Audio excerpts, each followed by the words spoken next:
Hi friends, welcome to my channel. நம்ம இந்த சேனலில் என்ன பார்த்துட்ருக்கோன்னா, daily Dinamani newspaper analysis பார்த்துட்ருக்கோம். அதோடு இப்போ நம்ம என்ன அடிஷ்னலாக பார்க்க போகிறோன்னா, குரூப் 2 வரப்போகுது. ஸோ தமிழ் பார்ப்போம். தமிழில் ஒரு 95 மார்க்ஸ் வரைக்கும் போடுறவங்க ஓரளவு சேஃப் மார்க் வாங்கிடுவாங்க எப்போதுமே. அதுக்காக நம்ம 6th to 12th இருக்கிற தமிழ் புக்கு ஃபுல்லாகவே இந்த சேனலில் பார்க்க போகிறோம். டெய்லி இப்போ நம்ம 6th ஆரம்பிக்க போகிறோம். டெய்லியும் ஒரு புக்காக டெய்லி எவ்வளோ டாபிக் கவர் பண்ண முடியுதோ அவ்வளோ டாபிக் இதில் பார்க்க போகிறோம். பார்த்துட்டு பின்னாடி இருக்க புக் பேக் கொஷின்ஸு, இலக்கணம் எல்லாமே சேர்த்து, அதாவது ஒரு புக்கு ஃபுல்லாக 6th எடுத்துகிட்டா 6th ஃபுல்லாகவே பார்த்துட்டு அடுத்தடுத்த டாபிக் நம்ம பார்க்க போகிறோம். இப்படி படிக்கும்போது நமக்கு ஒரு ஃபுல்ஃபில்னஸ் கிடைக்கும். அங்கங்கே படிக்காமல் இந்த மாதிரி படிக்கும்போது நம்ம 6th முடிச்சிட்டோம், 7th முடிச்சிட்டோம் அப்படின்ற மாதிரி கிடைக்கும். நான் எவ்வளோ கொஷின்ஸ் போட்டிருந்தேன்னா, நான் 93 கொஷின்ஸ் போட்டிருந்தேன். அதனால தான் எனக்கு ஓரளவு செகண்ட் டேவே நான் கவுன்சிலிங் போனேன். இப்போ நம்ம தமிழ் ரொம்ப முக்கியமானது குரூப் 2க்கு, குரூப் 4க்கு எல்லாத்துக்குமே. நம்ம இப்போ தமிழ் 6th ஸ்டாண்டர்ட்லேருந்து ஆரம்பிக்கலாம். ஃபஸ்ட்டு என்ன கொடுத்துருக்காங்கன்னா, இன்பத்தமிழ் நமது தாய்மொழியாகிய தமிழை இலக்கியங்கள் போற்றுகின்றன. தமிழ் வணக்கம் தற்கால இலக்கிய மரபாக ஆகிவிட்டது. பாரதிதாசன் தமிழை பலவாறாக போற்றுகிறார். கண்ணே மணியே என்று குழந்தையை கொஞ்சுவதும் உண்டு. அதுபோல நம் செந்தமிழுக்கு பல பெயர்கள் சூட்டி மகிழ்வதை காண்போம் அப்படின்னு கொடுத்துருக்காங்க. நெக்ஸ்ட்டு அந்த பாட்டை பார்க்கலாம். இதுக்கு பேர் என்னென்னா இன்பத்தமிழ். இன்பத்தமிழ் தான் அவர் பேர் வச்சுருக்காரு. இதில் தமிழுக்கும் அமுதென்று பேர், அந்த தமிழெங்கள் உயிருக்கு நேர் அப்படின்னு கொடுத்துருக்காங்க. நமக்கு எப்படி கேட்பாங்கன்னா, தமிழுக்கு என்னவென்று பேர் அப்படின்னா அமுதென்று பேர், அந்த தமிழெங்கள் உயிருக்கு அப்படின்னு கேட்டுட்டு நேர், அது டேஷாக கொடுத்துருவாங்க. நெக்ஸ்ட்டு தமிழுக்கு நிலவென்று பேர், இன்ப தமிழெங்கள் சமூகத்தின் விளைவுக்கு நீர். விளைவுக்கு என்ன வேணும்? விளைச்சலுக்கு நீர் வேணும். அப்போ இதை வச்சு விளைவுக்குன்னு வந்துச்சுன்னா நீர்னு போட்டுரும். நெக்ஸ்ட்டு தமிழுக்கு மனம் என்று பேர், இன்ப தமிழெங்கள் வாழ்வுக்கு நிருமித்த ஊர். நம்ம வாழ்கிறதுக்கு என்ன வேணும்? ஊர் வேணும். அப்போ தமிழ் எங்கள் வாழ்வுக்கு நிருமித்த ஊர். நெக்ஸ்ட்டு தமிழெங்கள் இளமைக்கு பால், புலவர்க்கு வேல். இளமைக்கு பால், புலவர்க்கு வேல். இப்படி நம்ம ஞாபகம் வச்சுக்க வேண்டியதான். நெக்ஸ்ட்டு தமிழெங்கள் உயர்வுக்கு வான். உயர்வுனா உயரமாக இருக்கிறதா வானம். இன்ப தமிழெங்கள் அசதிக்கு சுடர் தந்த தேன். அசதிக்கு என்ன வேணும்? தேன். அசதிக்கு தேன். உயர்வுக்கு வான் அப்படின்னு கொடுத்துருக்காங்க. இதுக்கு முன்னாடி என்ன பார்த்தோம்? இளமைக்கு பால்னு பார்த்துருப்போம், புலவருக்கு வேல்னு பார்த்துருப்போம். நெக்ஸ்ட்டு தமிழெங்கள் அறிவுக்கு தோல், இன்ப தமிழெங்கள் வைரத்தின் வாள் அப்படின்னு சொல்லியிருக்காங்க. அறிவுக்கு தோலாம், கவிதைக்கு வைரத்தின் வாள் அப்படின்னு கொடுத்துருக்காங்க. இந்த இன்பத்தமிழ் அப்படின்ற பாட்டு எழுதினவர் யாருன்னா பாரதிதாசன். நெக்ஸ்ட்டு சொல்லும் பொருளும் பார்க்கலாம். நிருமித்தனா உருவாக்கிய, நிருமித்தனா அதாவது உருவாக்குறது. நெக்ஸ்ட்டு சமூகம்னா, நமக்கு சமூகம்னா தெரியும், நிறைய பேர் கூட்டமாக இருக்கிறது, அதாவது மக்கள் குழு அப்படின்னு கொடுத்துருக்காங்க. விளைவுனா வளர்ச்சி. அசதினா தெரியும், சோர்வு. நெக்ஸ்ட்டு பாடலின் பொருள். தமிழுக்கு அமுது என்று பெயர், இன்பம் தரும் அந்த தமிழெங்கள் உயிருக்கு இணையானது. தமிழுக்கு நிலவு என்று பெயர், இன்ப தமிழெங்கள் சமூகத்தின் வளர்ச்சிக்கு என்ன வேணும்னு பார்த்தோம்? அடிப்படையான நீர் போன்றது. நெக்ஸ்ட்டு தமிழுக்கு மனம் என்று பெயர், அது எங்கள் வாழ்விற்காகவே உருவாக்கப்பட்ட, வாழ்வதற்கு என்ன வேணும்னு சொன்னோம்? ஊர் வேணும்னு சொன்னோம். அப்போ ஊர் ஆகும். நெக்ஸ்ட்டு தமிழெங்கள் இளமைக்கு காரணமான பால் போன்றது. இளமைக்கு காரணமான பால் போன்றது அப்படின்னு சொல்கிறாங்க. நெக்ஸ்ட்டு நல்ல புகழ் மிகுந்த புலவருக்கு கூர்மையான வேல் போன்றது கருவியாகும் அப்படின்னு சொல்லியிருக்காங்க. நெக்ஸ்ட்டு உயர்விற்கு எல்லையாகிய வானம். நெக்ஸ்ட்டு சோர்வை நீக்கி ஒளிரச் செய்யும் தேன் போன்றது அப்படின்னு கொடுத்துருக்காங்க. நெக்ஸ்ட்டு தமிழெங்கள் அறிவுக்கு துணை கொடுக்கும். அறிவுக்கு என்ன கொடுக்கும்? துணை கொடுக்கறதுனா தோல் போன்றது. தமிழெங்கள் கவிதைக்கு வைரம் போன்ற உறுதிமிக்க வாள் அப்படின்னு சொல்லியிருக்காங்க. லாஸ்ட் என்ன பார்த்தோம்? கவிதைக்கு வைரத்தின் வாள் போன்றது அப்படின்னு பார்த்தோம். அதே தான் இங்கேயும் கொடுத்துருக்காங்க. கவிதைக்கு வைரம் போன்ற உறுதிமிக்க வாள் ஆகும். இப்போ நூல்வெளி கொடுத்துருக்காங்க. பாரதிதாசனின் இயற்பெயர் சுப்புரத்தினம். இவர் பாரதிதாசனோட இயற்பெயர் என்ன? சுப்புரத்தினம். பாரதியாரின் கவிதைகள் மீது கொண்ட பற்றின் காரணமாக தம் பெயரை பாரதிதாசன் அப்படின்னு மாற்றியிருப்பார்.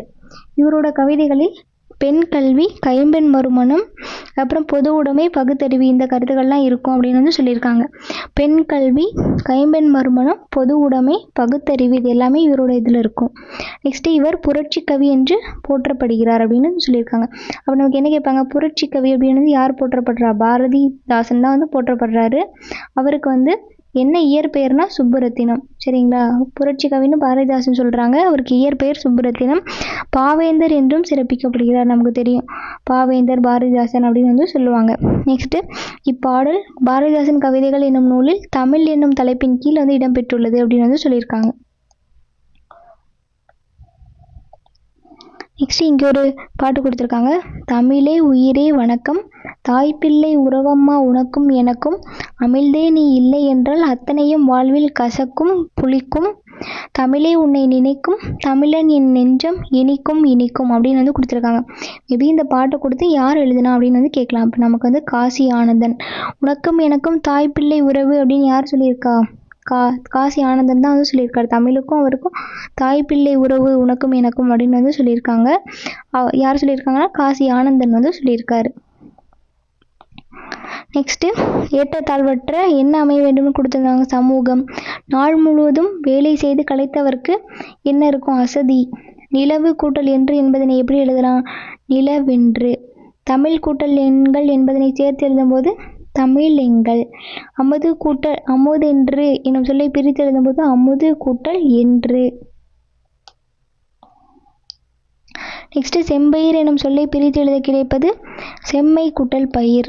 நெக்ஸ்ட் விளைவுக்கு என்ன சொல்லியிருந்தோம்? விளைவுக்கு என்ன வேணும்? நீர் வேணும்னு சொல்லியிருந்தோம். அறிவுக்கு தோல் வேணும்னு சொல்லியிருந்தோம். இளமைக்கு பால், புலவருக்கு வேல். அவ்வளோதான்.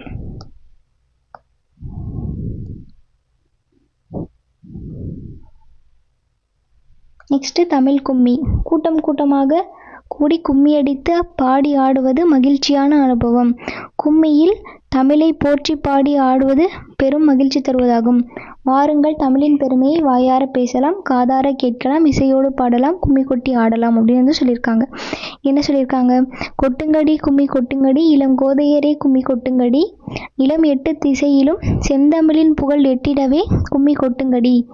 ஊழி பல நூறு கண்டதுவாம் அறிவு, ஊற்றெனும் நூல் பல கொண்டதுவாம், பெரும் ஆழிப்பெருக்கிற்கும் காலத்திற்கும் முற்றும் அழியாமலே நிலைத்து நின்றதுவாம், பொய் அகற்றும் உள்ள பூட்டறுக்கும் அன்பு பூண்டவரின் இன்பப் பாட்டிருக்கும், உயிர் மெய் புகட்டும் அறமேன்மை கிட்டும், இந்த மேதினி வாழ்வழி காட்டிருக்கும் அப்படின்னு வந்து சொல்லியிருக்காங்க. இந்த பாட்டை யார் எழுதியிருக்காருன்னா பெருஞ்சித்திரனார். இதுலேயே நமக்கு வந்து எந்தெந்த லைன்ஸ் வந்து ரொம்ப இம்பார்ட்டன்ட்னா, பொய் அகற்றும் உள்ள பூட்டறுக்கும் அப்படின்னு வந்து சொல்லியிருக்காங்க. எதை பற்றி சொல்லியிருக்காங்க? நம்ம வந்து தமிழை பற்றி தான் வந்து சொல்லியிருக்காங்க. பொய் அகற்றும் உள்ள பூட்டறுக்கும் அப்படின்னு எதை குறிக்கிறது அப்படின்னு கேட்கலாம்.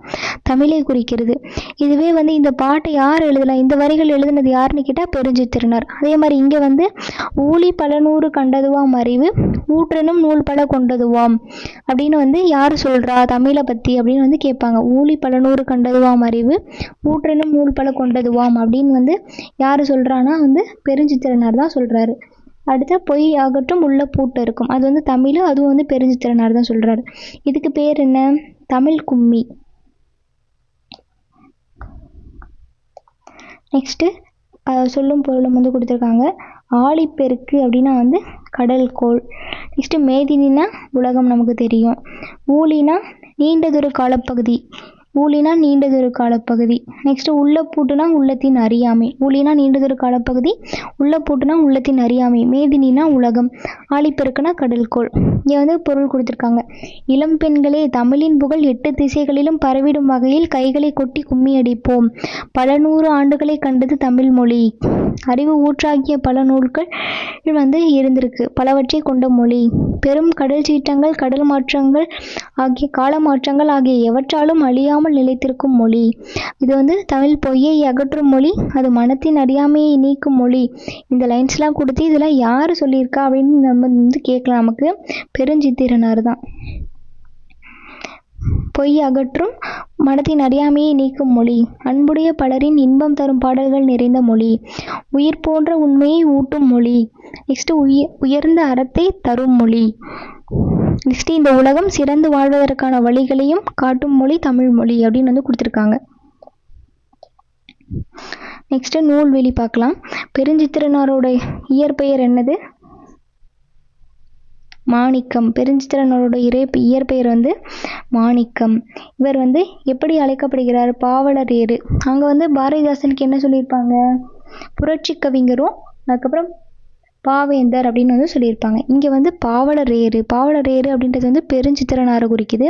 மேபி பாவலரேறு வந்து இன்னொரு யாரை குறிக்குது அப்படின்னு வந்து கேட்டு மாணிக்கம்னு கூட ஆப்ஷன் கொடுக்கலாம் நமக்கு. அப்போ பாவலரேறு பெருஞ்சித்திரனார், பாவலரேறு தான் வந்து மாணிக்கம். மாணிக்கமோட பெருஞ்சித்திரனாரோட இயற்பெயர் தான் வந்து மாணிக்கம். இவர் வந்து சிறப்பு பெயரால் வந்து பாவலரேறு அப்படின்னு வந்து அழைக்கப்படுகிறார். இவர் என்னென்ன எழுதியிருக்காரு? கனிச்சாறு, கொய்யாக்கனி, பாவிய கொத்து, நூறாசிரியம். எல்லாமே பாருங்களேன், கனி, காய், கொத்து அது மாதிரியே வருது. அதை வச்சு நம்ம ஞாபகம் வச்சுக்கலாம். கனிச்சாறு, கொய்யாக்கனி, அப்புறம் கொத்தாக இருக்கும் அது எல்லாமே. அதான் பாவிய கொத்து. கனிச்சாறு, கொய்யாக்கனி, பாவிய கொத்து, நூறாசிரியம் முதலான நூல்களை எழுதியுள்ளார். அதுக்கப்புறம் தென்மொழி, தமிழ் சிட்டு, தமிழ் நிலம் ஆகிய இதழ்களை நடத்தினார். இதெல்லாம் வந்து நிறைய தடவை வந்து டிஎன்பிஎஸ்சி எக்ஸாமில் கேட்டிருக்காங்க. கனிச்சாறு, கொய்யாக்கனி, பாவிய கொத்துலாம். அதே மாதிரி தென்மொழி, தமிழ் சிட்டும் வந்து கேட்டிருக்காங்க. தனித்தமிழையும் தமிழ் உணர்வையும் பரப்பிய பாவலர் இவர் அப்படின்னு கொடுத்துருக்காங்க. இந்த பாடல் வந்து கனிச்சாறு எனும் நூலில் இடம்பெற்றுள்ளது. இந்த நூல் 8 தொகுதிகளாக வெளிவந்துள்ளது அப்படின்னு கொடுத்துருக்காங்க. தமிழ் உணர்வு நிறைந்த பாடல்களை கொண்டது அப்படின்னு வந்து கொடுத்துருக்காங்க. இப்போ இருக்கிற பாடல் வந்து இந்த தமிழ் கும்மி வந்து கனிச்சாறு அப்படின்ற நூலில் இடம்பெற்றிருக்கு. 8 தொகுதிகளாக இருக்குது அப்படின்னு வந்து சொல்லியிருக்காங்க. நெக்ஸ்ட்டு வான் தோன்றி வழி தோன்றி நெருப்பு தோன்றி மண் தோன்றி மலை தோன்றி மலைகள் தோன்றி ஊன் தோன்றி உயிர் தோன்றி உணர்வு தோன்றி ஒளி தோன்றி வாழ்ந்த அந்நாள் தேன் தோன்றியது போல மக்கள் நாவில் செந்தமிழே நீ தோன்றி வளர்ந்தாய் வாழி அப்படின்னு வந்து கொடுத்துருக்காங்க. இது வந்து வாணிதாசன் சொல்லியிருக்காரு. சரிங்களா? இப்போ இந்த பாட்டை கொடுத்து வந்து யார் சொன்னா அப்படின்ற மாதிரி வந்து நம்ம கேட்கலாம். இப்போ வான் தோன்றி வழி தோன்றி நெருப்பு தோன்றி இது எல்லாமே தோன்றும் போது வந்து நமக்கு தேன் தோன்றியது போல மக்கள் நாவில் வந்து என்ன தோன்றியிருக்கு? செந்தமிழ் தோன்றியிருக்கு, நீ வளர்ந்துருக்க அப்படின்னு வந்து தமிழை பற்றி யார் சொல்கிறாங்கன்னா வாணிதாசன் சொல்கிறாரு. நெக்ஸ்ட் தமிழ் மொழியில் படித்தால் மேன்மை அடையலாம். தகவல் தொடர்பு முன்னேற்றத்தால் உலகம் சுருங்கிவிட்டது. அப்போ உலகமுக்கு என்ன மீனிங் பார்த்தோம்? மேதினி. நெக்ஸ்ட் செந்தமிழ், செம்மை கூட்டல் தமிழ், பொய் அகற்றும், பொய் கூட்டல் அகற்றும், பாட்டு கூட்டல் இருக்கும்னா பாட்டு இருக்கும். நெக்ஸ்ட் 8 கூட்டல் திசைனா 8 திசை நமக்கே தெரியும்.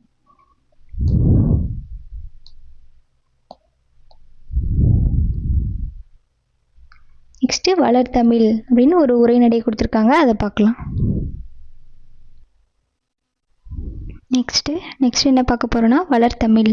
இது வந்து உரைநடை. இதில் என்ன இருக்குன்னு பார்க்கலாம். மூத்த தமிழ் மொழி என்றும் இளமையானது, எளிமையானது, இனிமையானது, வளமையானது, காலத்திற்கேற்ப தன்னை தகுதிப்படுத்திக் கொள்வது, நினைக்கும் போதே நெஞ்சில் இனிப்பது, நம் வாழ்வை செழிக்கச் செய்வது, உலகச் செம்மொழிகளுள் ஒன்றாக விளங்கும் தமிழ் மொழியின் சிறப்புகளை அறியலாம் வாருங்கள்.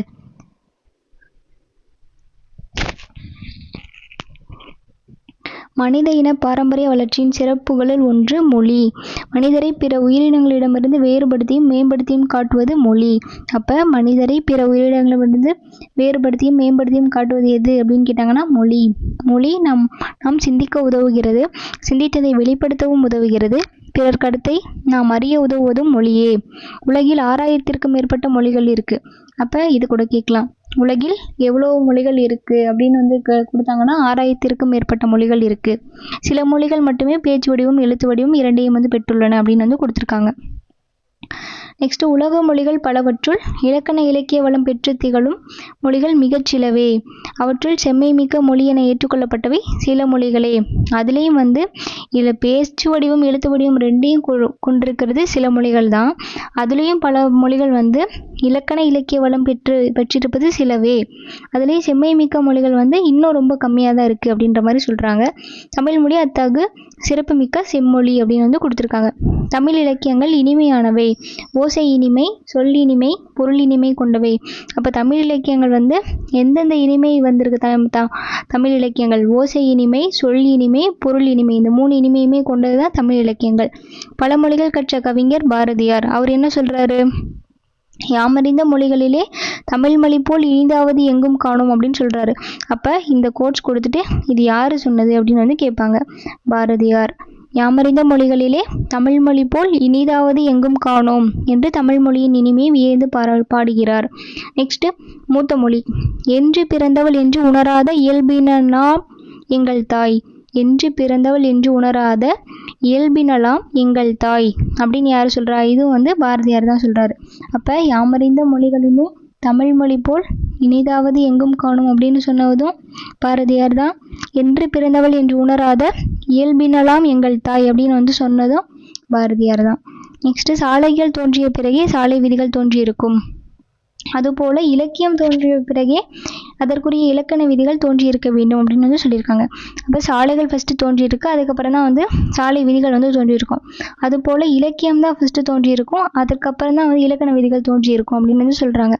தொல்காப்பியம் தான் நமக்கு கிடைச்ச இலக்கணத்திலேயே ரொம்ப பழமையான இலக்கண நூல், மிக பழமையான இலக்கண நூல் ஆகும். அப்போ இது கூட கேட்கலாம், நமக்கு கிடைத்த இலக்கண நூல்லேயே மிக பழமையான இலக்கண நூல் எது அப்படின்னு கேட்டாங்கன்னா தொல்காப்பியம். அப்படி என்றால் அதற்கு முன்னதாகவே தமிழ் இலக்கிய நூல்கள் இருந்திருக்கணும். நம்ம முன்னாடி என்ன சொன்னோம்? ஃபஸ்ட்டு இலக்கிய நூல்கள் தான் தோன்றியிருக்கணும், அதுக்கப்புறம் தான் இலக்கண நூல்கள் தோன்றியிருக்கணும் அப்படின்னு சொன்னோம். இங்கே நமக்கு கிடைச்ச தொல்காப்பியமே ஒரு இலக்கண நூல் தான். அப்போ அதுக்கு முன்னாடியே பல இலக்கிய நூல்கள் இருந்திருக்கணும் அப்படின்ற மாதிரி சொல்கிறாங்க. அப்போ இதை வச்சு இது தொன்மையான மொழி என்பதை உணரலாம் அப்படின்னு கொடுத்துருக்காங்க. நெக்ஸ்ட் எளிய மொழி. தமிழ் மொழி பேசவும் எழுதவும் உகந்த மொழி. உயிரும் மெய்யும் இணைவதால் தோன்றுபவை உயிர்மெய் எழுத்துக்கள். உயிரெழுத்துக்கள் மெய்யெழுத்துக்கள் ஆகியவற்றின் ஒலிப்பு முறைகளை அறிந்து கொண்டால் உயிர்மெய் எழுத்துக்களை எளிதாக ஒலிக்கலாம். எழுத்துக்களை கூட்டி ஒலித்தாலே தமிழ் படித்தல் இயல்பாக நிகழ்ந்துவிடும். இப்போ எக்ஸாம்பிள் கொடுத்துருக்காங்க, ஆ கூட்டல் மூ கூட்டல் து அமுது, இந்த மாதிரி கூட்டி ஒலிச்சாலே தமிழ் வந்துடும் அப்படின்ற மாதிரி சொல்கிறாங்க. தமிழ் மொழியை எழுதும் முறையும் மிக எளிதுதான். அதற்கேற்ப தமிழ் எழுத்துக்கள் பெரும்பாலும் வலஞ்சொலி எழுத்துக்களாகவே உள்ளன அப்படின்னு சொல்கிறாங்க. அப்போ இது கேட்கலாம், தமிழ் எழுத்துக்கள் பெரும்பாலும் எந்த சொல்லி உடையவை? இல்லை, பெரும்பாலும் வலஞ்சொலி உடையவை. சில எழுத்துக்கள் தான் இடஞ்சொலி உடையவை. வலஞ்சொலி உடையவை இங்கே கொடுத்துருக்காங்க, ஆ, ஏ, ஔ, நெக்ஸ்ட்டு நா, நெக்ஸ்ட்டு ஞா அப்படின்னு கொடுத்துருக்காங்க. இடஞ்சொலி எழுத்துக்கள் டா, யா, லா. இப்போ இதில் கொடுத்து நமக்கு இதில் எது வலஞ்சொலி எழுத்து எது இடஞ்சொலி எழுத்து அப்படி கூட கேட்கலாம். அப்போ இடஞ்சொலி எழுத்துக்கள் டா, யா, லா, இது நாலுமே இடஞ்சொலி எழுத்துக்கள், இது மூணுமே. நெக்ஸ்ட்டு இங்கே ஒரு பாக்ஸ் கொடுத்துருக்காங்க. தமிழில் தமிழ் அப்படின்ற சொல் எதில் வந்திருக்கு? தொல்காப்பியத்தில் வந்திருக்கு. அதில் என்ன மேற்கோள் காட்டியிருக்காங்கன்னா, தமிழின் கிளவியும் அதனோரற்றே அப்படின்னு கொடுத்துருக்காங்க. நம்ம தமிழ்ன்ற சொல் எதில் ஃபஸ்ட்டு இடம் பெற்றிருக்கு அப்படின்னு கேட்கலாம், தொல்காப்பியம். நெக்ஸ்ட்டு தமிழ்நாடு. தமிழ்நாடு எதில் இடம் பெற்றிருக்கு? சிலப்பதிகாரத்தில் வஞ்சி காண்டத்தில். அதில் இமிழ்கடல் வேலியை தமிழ்நாடு ஆக்கிய இது நீ கருதினை ஆயின் அப்படின்னு கொடுத்துருக்காங்க. அப்போ தமிழ்நாடு அப்படின்றது தமிழ்நாடு அப்படின்றது சிலப்பதிகாரத்தில் வந்திருக்கு. தமிழ் அப்படின்றது தொல்காப்பியத்தில் வந்திருக்கு. அடுத்து தமிழன் அப்படின்றது அப்பர் தேவாரத்தில் வந்திருக்கு. தமிழன் கண்டாய் திருத்தாண்டகம் அப்படின்னு கொடுத்துருக்காங்க. அப்போ நமக்கு இது மேட்ச் கூட பண்ண சொல்லி கேட்கலாம். தமிழ் அப்படின்றது எதில் வருது? இது தொல்காப்பியத்தில் வருது. தமிழ் அப்படின்றது தொல்காப்பியத்தில் வருது. தமிழ்நாடு அப்படின்றது சிலப்பதிகாரத்தில் வஞ்சி காண்டத்தில் வருது. அதே மாதிரி தமிழன் அப்படின்றது அப்பர் தேவாரத்தில் வருது அப்படின்னு சொல்லியிருக்காங்க. அதே மாதிரி இந்த மேற்கோளையும் கொடுத்து எந்தெந்த நூலில் வருதுன்னு நமக்கு கேட்கலாம். இப்போ தொல்காப்பியத்தில் என்ன வருது? தமிழன் கிளவியும் அதனோரற்றே அப்படின்னு வருது. நெக்ஸ்ட்டு தமிழ்நாடு அப்படின்றது சிலப்பதிகாரத்தில் வஞ்சி காண்டத்தில் வருது. இமிழ்கடல் வேலியை தமிழ்நாடு ஆக்கிய இது நீ கருதினை ஆயின் அப்படின்னு சொல்லியிருக்காங்க. அப்போ இங்கே தமிழ்நாடுன்னு வருதா, அதுதான் சொல்லியிருக்காங்க. நெக்ஸ்ட்டு தமிழன் அப்படின்றது அப்பர் தேவாரம். தமிழன் கண்டாய் திருத்தாண்டகம் அப்படின்னு கொடுத்துருக்காங்க. நெக்ஸ்ட்டு சீர்மை மொழி. சீர்மை என்பது ஒழுங்குமுறையை குறிக்கும் சொல். தமிழ் மொழியின் பல வகை சீர்மைகளுள் அதன் சொற்சிறப்பு குறிப்பிடத்தக்கது அப்படின்னு சொல்லியிருக்காங்க. உயர்திணை அக்ரிணை என்று இருவகை திணைகளை அறிவோம். உயர்திணையில் எதிர்ச்சொல் தாழ்த்திணை என்று அமைய வேண்டும். இப்போ உயர்திணையோட எதிர்ச்சொல் என்னென்னு அமையணும்? தாழ்த்திணைன்னு அமையணும். ஆனால் இப்போ நம்ம எப்படி சொல்கிறோம்? அக்ரிணை அப்படின்னு சொல்கிறோம். அப்போ அல் கூட்டல் திணை, அதாவது உயர்வு அல்லாத திணை அப்படின்னு சொல்கிறோம். தாழ்த்திணைன்னு குறிக்காம அதை அல் திணை, அதாவது அக்ரிணை சொல்கிறோம். உயர்வு இல்லாத திணை அப்படின்னு சொல்கிறோம். நெக்ஸ்ட் பாகற்காய் கசப்பு சுவையுடையது, அதனை கசப்பு காய் என்று கூறாமல் இனிப்பு அல்லாத காய் பாகற்காய் அப்படின்னு வந்து சொல்கிறோம். பாகு கூட்டல் அல் கூட்டல் காய் அப்படின்னு வந்து சொல்கிறாங்க. இவ்வாறு பெயரிடுவதிலும் வந்து சீர்மை மிக்கது தமிழ் மொழி அப்படின்னு வந்து கொடுத்துருக்காங்க. நமக்கு வந்து பாகற்காயையும் அக்ரிணையும் கொடுத்து இந்த 2 சொற்களில் வந்து தமிழ் மொழி வந்து என்ன தன்மை மிக்கது அப்படின்னு வந்து கேட்கலாம். நமக்கு சீர்மை தன்மை மிக்கது, சீர்மை மிக்கது அப்படின்னு வந்து நம்ம குறிக்கிற மாதிரி இருக்கலாம். அது மாதிரி கூட கொஷின் கேட்கலாம்.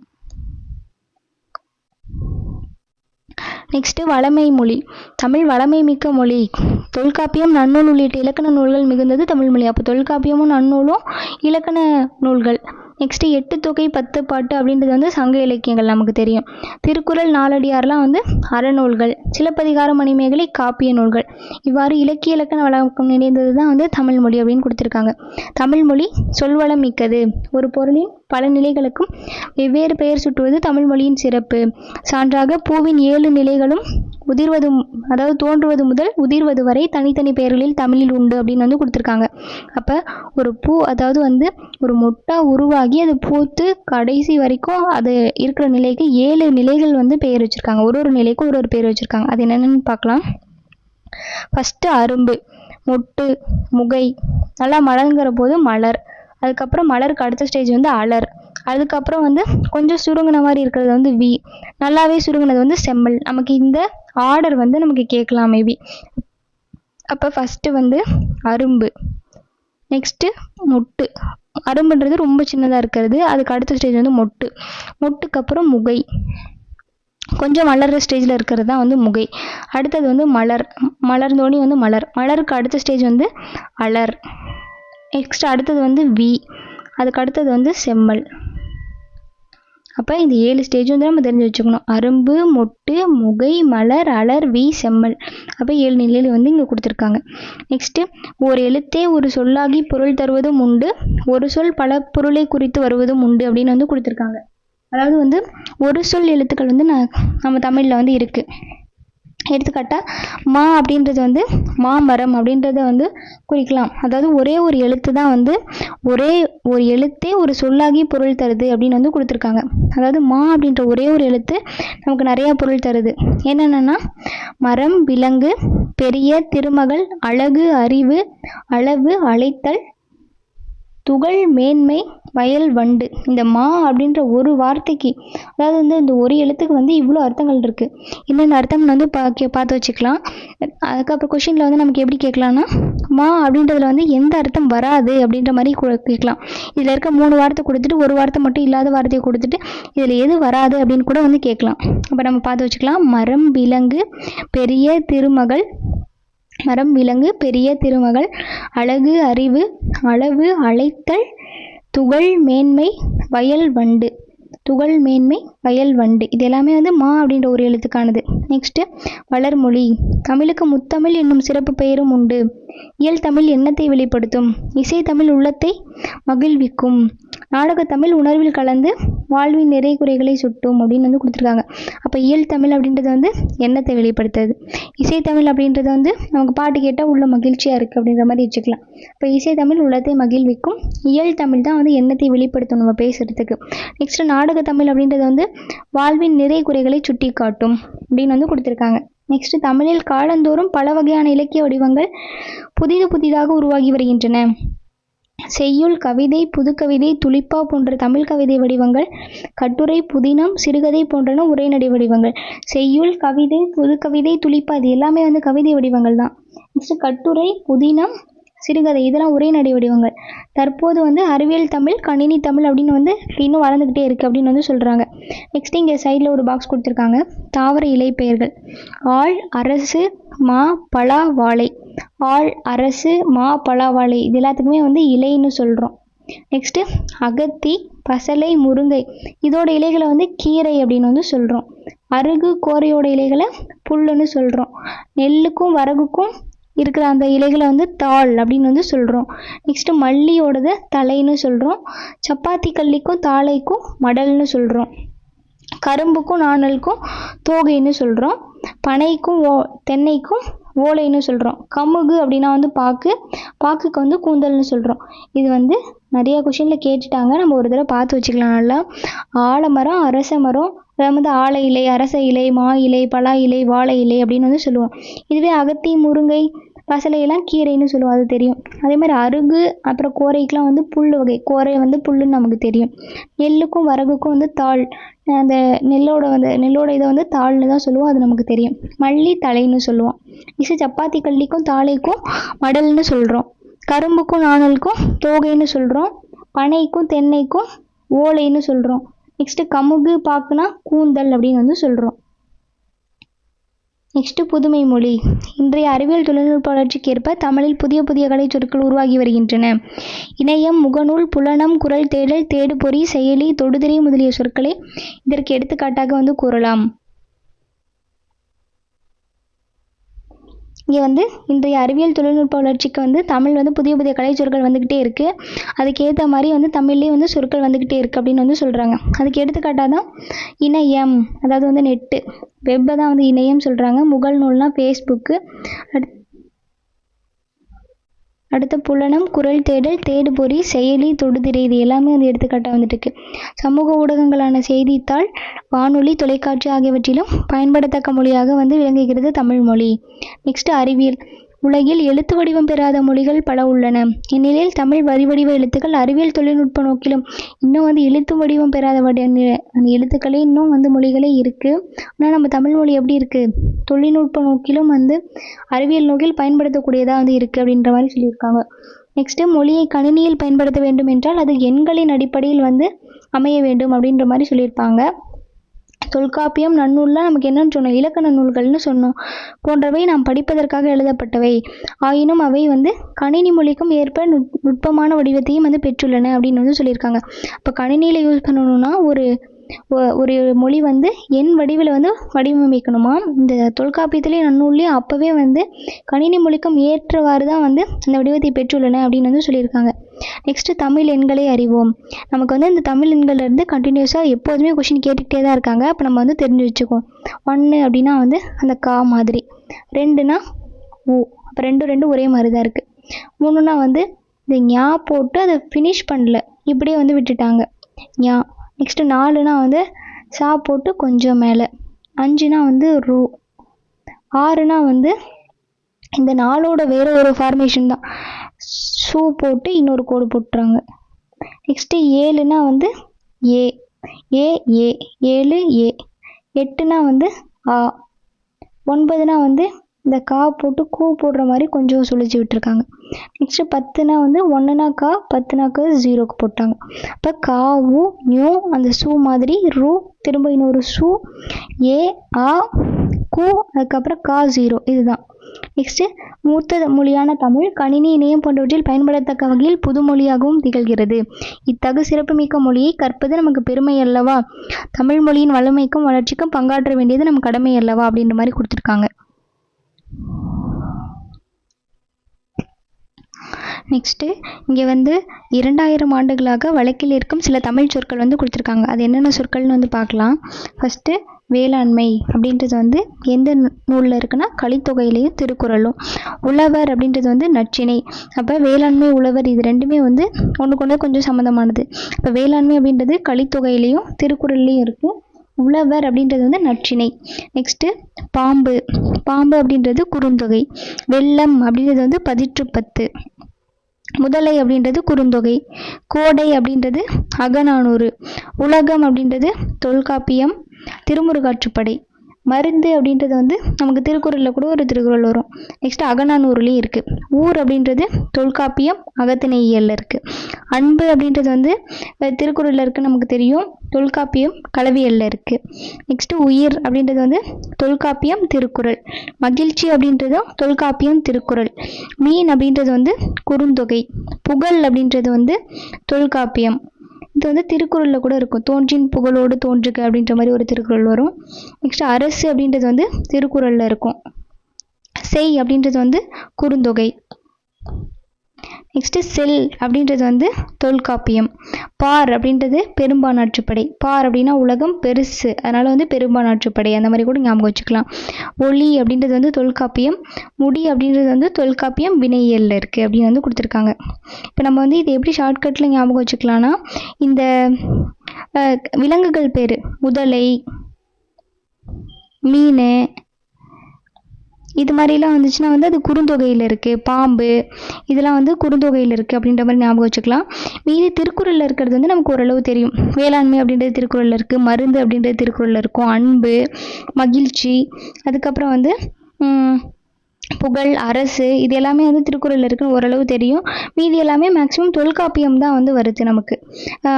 வேறு எதுவும் வர்றது வந்து அகநானூறு, கலித்தொகை வருது.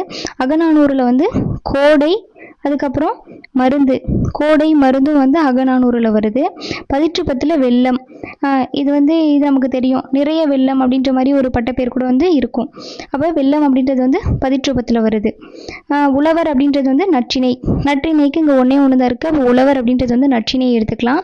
கோடையும் மருந்தும் வந்து அகநானூறு, உழவர் அப்படின்றது நற்றிணை, வெள்ளம் அப்படின்றது வந்து 10.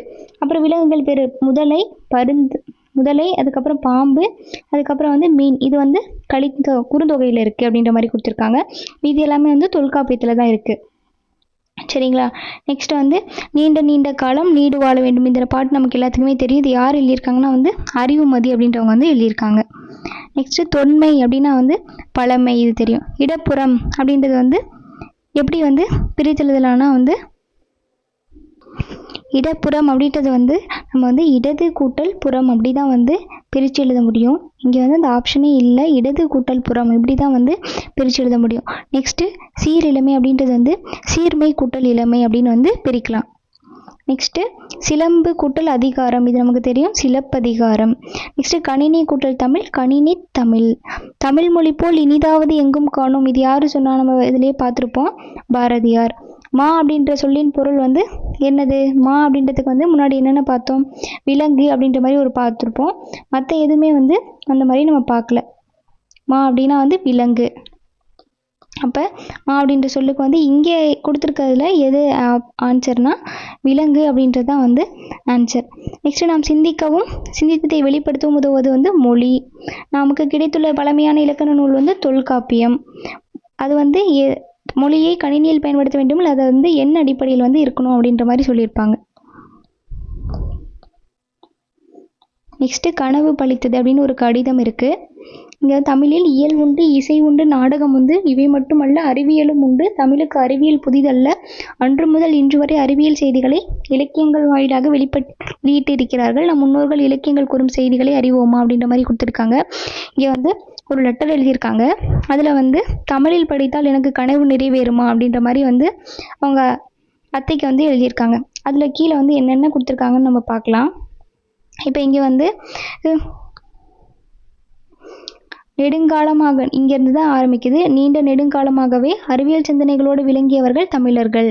தமிழ் இலக்கியங்களில் அறிவியல் சிந்தனைகள் பல காணப்படுகின்றன. அவற்றுள் சிலவற்றை உன்னுடன் பகிர நினைக்கின்றேன் அப்படின்னு சொல்லியிருக்காங்க. நெக்ஸ்ட்டு நிலம், நீர், நெருப்பு, காற்று, ஆகாயம் ஐந்தும் கலந்தது இவ்வுலகம் என்பது அறிவியல் உண்மை. தொல்காப்பியர் தமது தொல்காப்பியம் என்னும் நூலில் இந்த கருத்தை குறிப்பிட்டுள்ளார். மேலும் உலக உயிர்களை ஓரறிவு முதல் 6 அறிவு வரை வகைப்படுத்தி வந்து சொல்லியிருக்காங்க. இங்கே வந்து இது நிலம், நீர், நெருப்பு, காற்று, ஆகாயம் இது 5ம் கலந்தது தான் இந்த உலகம் அப்படின்னு எந்த நூல் சொல்லியிருக்கிறது அப்படின்னா வந்து தொல்காப்பியம். சரிங்களா? இது கூட நம்ம கேட்கலாம். நிலம், நீர், நெருப்பு, காற்று, ஆகாயத்தால் ஆனது இந்த உலகம் அப்படின்னு எந்த நூலில் சொல்லியிருக்காங்க அப்படின்னு கேட்டாங்கன்னா அது வந்து தொல்காப்பியம். நெக்ஸ்ட்டு ஓரறிவு முதல் 6 அறிவு வரை வகைப்படுத்தியுள்ளார். அப்போ வந்து இந்த உலகத்தில் இருக்க உயிர்களை ஓரறிவு முதல் 6 அறிவு வரை வந்து வகைப்படுத்தி உள்ள நூல் எதுன்னு கேட்டாலும் அதுவும் வந்து தொல்காப்பியம் தான். நெக்ஸ்ட்டு கடல் நீர் ஆவியாகி மேகமாகும், மேகம் குளிர்ந்து மழையாக பொழியும். பழந்தமிழ் இலக்கியங்களான முல்லைப்பாட்டு, பரிபாடல், திருக்குறள், கார் 40, திருப்பாவை முதலிய நூல்களில் இந்த அறிவியல் செய்தி குறிப்பிடப்பட்டுள்ளது. அப்போ இது கேட்கலாம். கடல் நீர் வந்து ஆவியாகி மேகமாகும், பின்னர் மேகம் குளிர்ந்து மழையாக பொழியும். இதை வந்து எந்தெந்த நூல்களில் சொல்லியிருக்காங்க அப்படின்ற மாதிரி கேட்கலாம். நமக்கு முல்லைப்பாட்டு, பரிபாடல், திருக்குறள், கார் 40 திருக்குறளில் சொல்லியிருக்காங்கன்னு நமக்கு தெரியும். அதோட முல்லைப்பாட்டு, பரிபாடல், கார் 40, திருக்குறள், இந்த 4 நூட்களும் முல்லைப்பாட்டு, பரிபாடல், திருக்குறள், கார் 40, அதுக்கப்புறம் திருப்பாவை, மொத்தம் 5 நூட்கள் வந்து சொல்லியிருக்காங்க. இப்போ என்னென்ன நூல்கள்? முல்லைப்பாட்டு, பரிபாடல், திருக்குறள், கார் 40, திருப்பாவை, இந்த 5 நூல்லையுமே சொல்லியிருக்காங்க.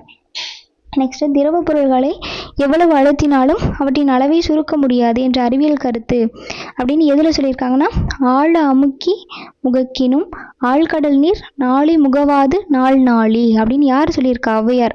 இந்த லைன்ஸை கொடுத்துட்டு இது யார் சொன்னது அப்படின்னு வந்து கேட்கலாம். ஆழ அமுக்கி முகக்கினும் ஆழ்கடல் நீர் நாளி முகவாது நாள் நாளி அப்படின்னு ஔவையார் சொல்லியிருக்காங்க. நெக்ஸ்ட், போர்க்களத்தில் மார்பில் புண்படுவது இயல்பு.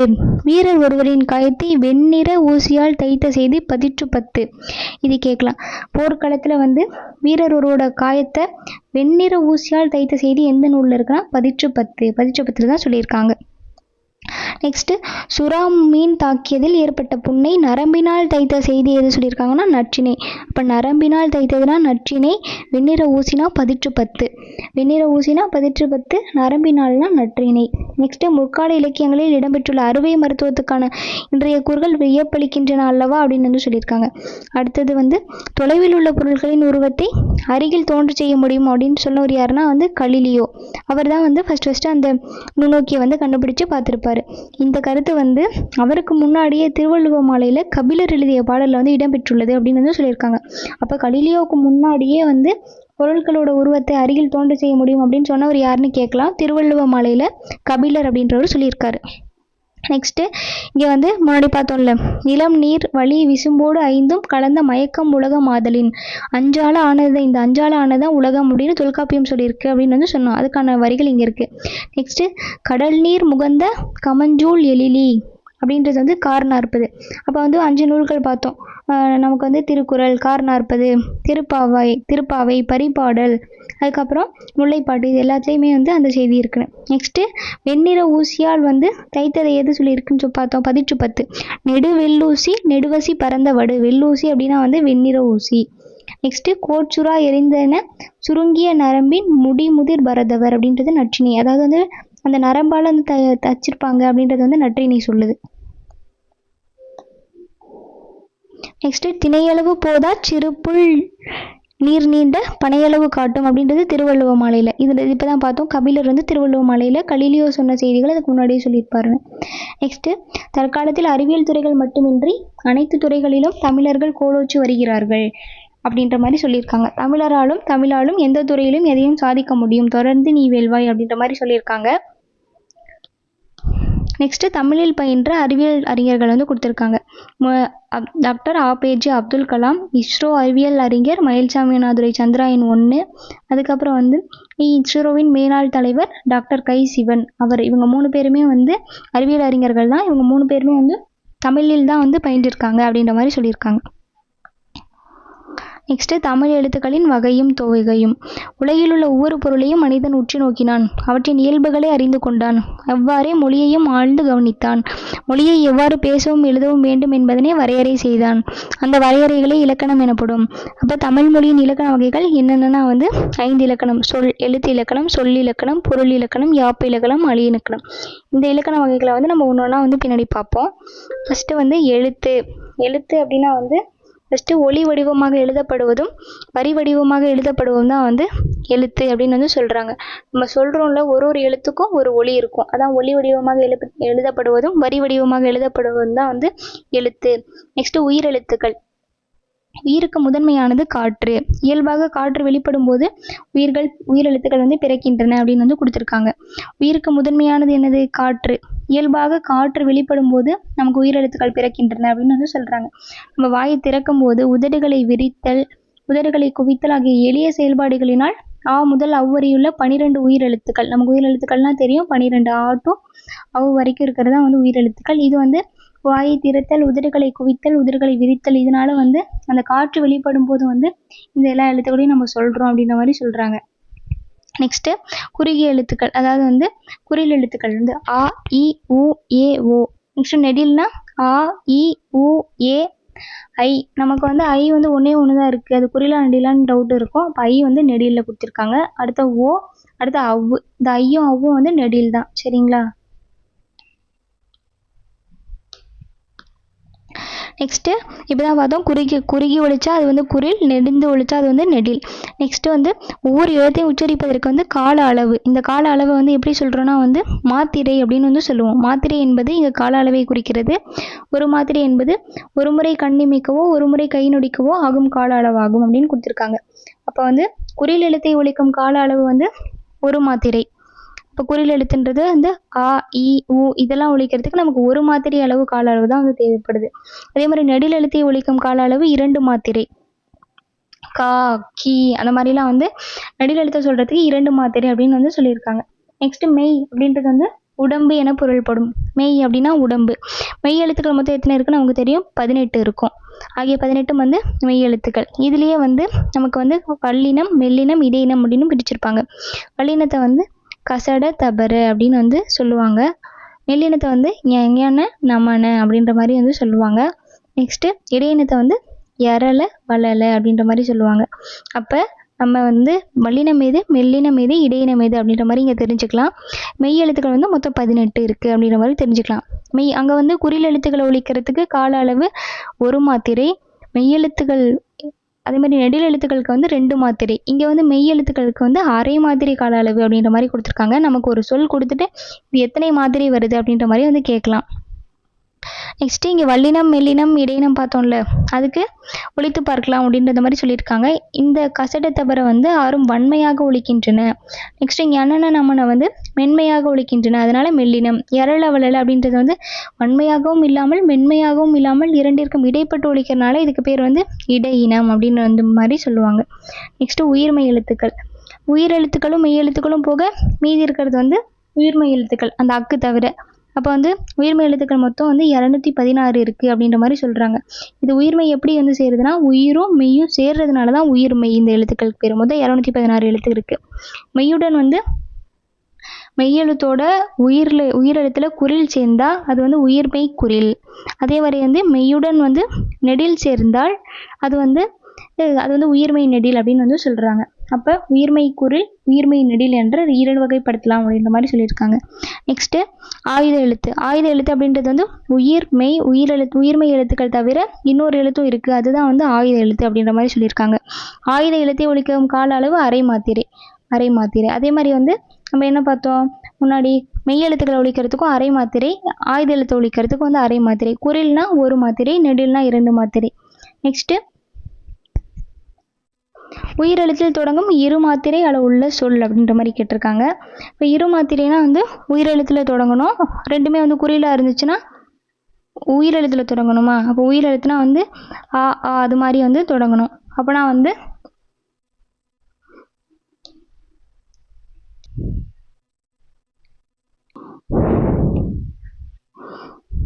நெக்ஸ்ட்டு இந்த எக்ஸசைஸ் பார்த்துக்கலாம்.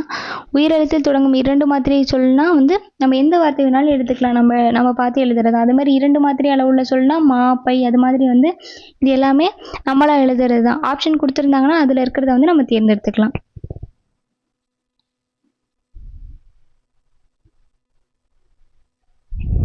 நெக்ஸ்ட்டு பழமொழியின் சிறப்பு அப்படின்னா இங்கே கொடுத்துருக்காங்க. சுருங்கி சொல்வது, விரிவான கருத்தை சுருக்கி சொல்வது அப்படின்றதான் பழமொழியோட சிறப்பு இங்கே கொடுத்துருக்காங்க. பழமொழியின் சிறப்பு சுருங்க சொல்வது. அப்போ நோயற்ற வாழ்வை தருவது எது அப்படின்னா சுத்தம் அப்படின்ற மாதிரி எழுதிக்கலாம். நெக்ஸ்ட் வந்து உடல் நலமே உழைப்புக்கு அடிப்படை. இது எல்லாமே வந்து இதில் இருக்கிறத பார்த்து எழுதிக்கலாம். இந்த ஃபஸ்ட்டு கொஸ்டின் மட்டும் பார்த்து வச்சுக்கலாம். மேபி அது வந்து இந்த பேராகிராஃப் கொடுத்தாலும் வந்து சுருங்க சொல்வது. பழமொழியின் சிறப்பு சுருங்க சொல்வது. சரியா?